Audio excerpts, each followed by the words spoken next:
नमस्ते शेतकरी मित्रांनो. कसा आहे कारले प्लॉट? या कारले प्लॉटची बियाणी पद्धतीने लागवड केलेली आहे.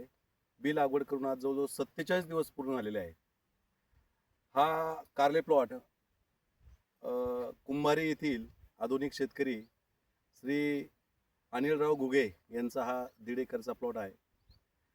अनिलरावांनी सांगितल्याप्रमाणे अगदी पूर्व मशागतीपासून बेडवरती खताचा डोस असेल, बी उगून आल्यानंतर पहिली, दुसरी, तिसरी 4 आळवण्या या पिकाला टप्प्याटप्प्याने केलेल्या आहेत आणि 4 खताच्या फवारण्या या कारले प्लॉटला केलेल्या आहेत. शेतकरी मित्रांनो, इतका जबरदस्त प्लॉट आहे. मागील 10-15 दिवसापासून पाऊस नाही येत, हवेमध्ये कोरडेपणा आहे, टेम्परेचर जास्त आहे. अशा कालावधीमध्ये या वेलवर्गीय पिकावरती कारले असेल, दोडका असेल, याच्यावरती रस शोषण करणाऱ्या किडींचं प्रमाण जास्त येत असतंय. परंतु या कारले प्लॉटवरती आपण रस शोषणाऱ्या किडी हा पूर्णपणे कंट्रोल ठेवलेल्या आहेत.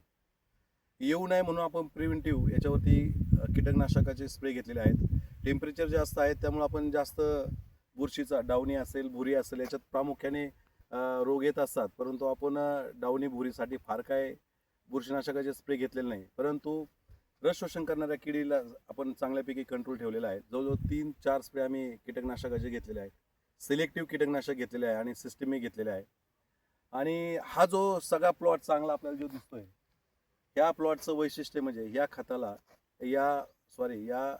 कारले प्लॉटला संतुलित खताच्या फवारण्या पानांद्वारे आपण पीक वाढीच्या टप्प्यानुसार दिलेल्या आहेत. त्याचप्रमाणे जमिनीमध्ये 4 खताच्या आळवण्या आपण या कारले प्लॉटला केलेल्या आहेत. ड्रीपमधून आत्तापर्यंत खतं दिलेली नाहीत. आपण जर बघितलं तर मल्चिंग पण नाही, विदाऊट मल्चिंग हा प्लॉट घेतलेला आहे. अगदी शेंड्यापासून खाली खोडापर्यंत संपूर्ण पानं हिरवे आहेत. पानं जाड आहेत, रुंद आहेत, हिरवे आहेत, मोठे आहेत. आपण जर जमीन बघितली तर जमिनीचा प्रकार हा मध्यम आहे. मध्यम जमीन असतानाही कारल्याचा प्लॉट इतका चांगला सांभाळला आहे. एक 2 ते 3 आळवण्या आपण कोणत्या केल्यात ते एक मी तुम्हाला सांगतो की त्याच्याच जीवावरती हा प्लॉट आज हा इतक्या चांगल्या सुस्थितीमध्ये आहे. पहिली आळवणी केली आपण बी लागवड केल्यानंतर साधारणतः 18 ते 19 दिवसांनी, म्हणजे उगून आल्यानंतर 3-4 पान आल्यानंतर आपण पहिली आळवणी केली. 1.5 एकरचा प्लॉट आहे. 1.5 एकरला 500 लिटर पाणी वापरलंय. 500 लिटर पाण्यामध्ये आपण महाफीडचं 10-50-6 हे उच्च फॉस्फेटयुक्त खत एक 5 किलो घेतलंय. त्यानंतर त्याच्यामध्ये सूक्ष्म खत कॉपर बेसमध्ये मॅक्टो DF, ferrous, manganese, zinc, copper, मॉल्डम, बोरॉन असे 6 सूक्ष्म खतं येतात. हे 6 सूक्ष्म खतं असलेलं संयुक्तिक असलेलं हे जे मॅक्टो DF आहेत हे 5 किलो आपण 500 लिटर पाण्यात घेतलंय. त्यानंतर रिच फीड कंपनीचं रिच ह्युमी फर्स्ट हे ह्युमिक ॲसिड असं एक स्टँडर्ड ह्युमिक आपण 1 किलो घेतलेले आहेत. त्यानंतर त्याच्यामध्ये आपण व्हिक्टर DF 1 लिटर घेतलंय की सगळे ऑर्गॅनिक ॲसिड त्याच्यामध्ये आहे. आणि थायमेथॉक्झॉम हे कीटकनाशक त्याच्यामध्ये आपण 30% 250 मिली वापरलंय.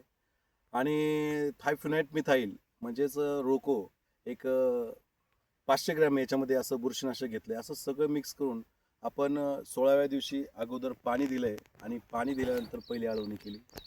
त्याचप्रमाणे पहिली आळवणीनंतर दुसरी, तिसरी आळवणी ही आम्ही खताची केलेली आहे. ड्रीपमधून आपण वॉटर सोलेबल खतं म्हणजे विद्राव्य खतं फार कमी दिलेली आहेत. तर दुसरी आळवणी, तिसऱ्या आळवणीला आम्ही NPK मध्ये 500 लिटर पाण्यामध्ये DAP वापरलेलं आहे, डायमोनियम फॉस्फेट हे वापरलं आहे आपण त्याच्यामध्ये 20 किलो. त्यानंतर त्याच्यामध्ये मॅग्नेशियम सल्फेट वापरलं आहे आपण 5 किलो.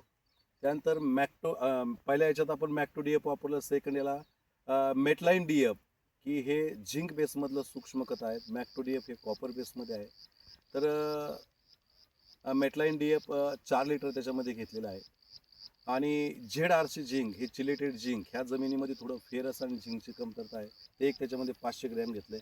असं मिक्स करून आपण दुसरी तिसरी आळवणी केलेली आहे. शेतकरी मित्रांनो, विश्वास बसणार नाही, आम्ही या प्लॉटला जवळजवळ 4 खताच्या आळवण्या केलेल्या आहेत. 4 खताच्या आळवण्या यासाठी केलेल्या आहेत की विद्राव्य खतांच्या किमती ह्या भरपूर वाढलेल्या आहेत आणि DAP हे आपल्याला बऱ्यापैकी खत स्वस्त पडतंय, सबसिडीमधलं खत आहे. त्यामुळं उच्च फॉस्फरस आणि पुन्हा अमोनिकल फॉर्ममधलं नायट्रोजन असल्यामुळं झाडांची ग्रोथ पण चांगली होती. अशा हिशोबाने आम्ही या प्लॉटला 4 आळवण्या केलेल्या आहेत. आणि पानांद्वारे खताच्या फवारण्या घेतल्यात, त्या कोणत्या घेतल्या ते सांगतो.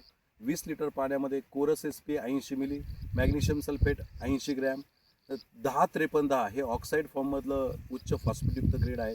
ते एक 80 ग्रॅम घेतलेलं आहे आणि रिमॉल की ज्याच्यामध्ये मॉलिब्डेनमचं प्रमाण जास्त आहे हे 30 ग्रॅम घेतलं आहे. असं मिक्स करून एक 6-7 दिवसाच्या अंतराने अनिल आपण फवारणी घेतलेल्या आहेत. तर शेतकरी मित्रांनो, आपण पुन्हा एकदा जर बघितलं तर एकसारखा प्लॉट आपल्याला दिसेल, अगदी सगळ्याच काकड्या. आपण पुढल्या काकडीत जाऊ, थोडंसं पुश करा.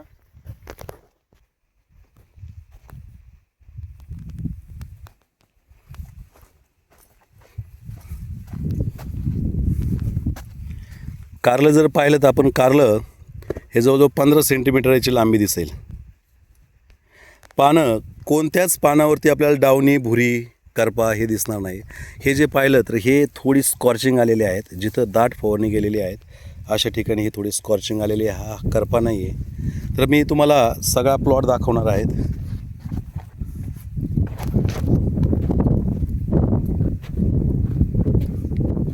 एकसारखा प्लॉट आहे, सर्व एकसारखा. अजून 15 दिवसामध्ये सगळा याचा जो वर मंडप तयार केलेला आहे ह्या मंडपावरती सगळा वेल जाईल आणि कारलं तोडायला सोपं होऊन जाईल. प्लॉट असावा तर असा असायला पाहिजे.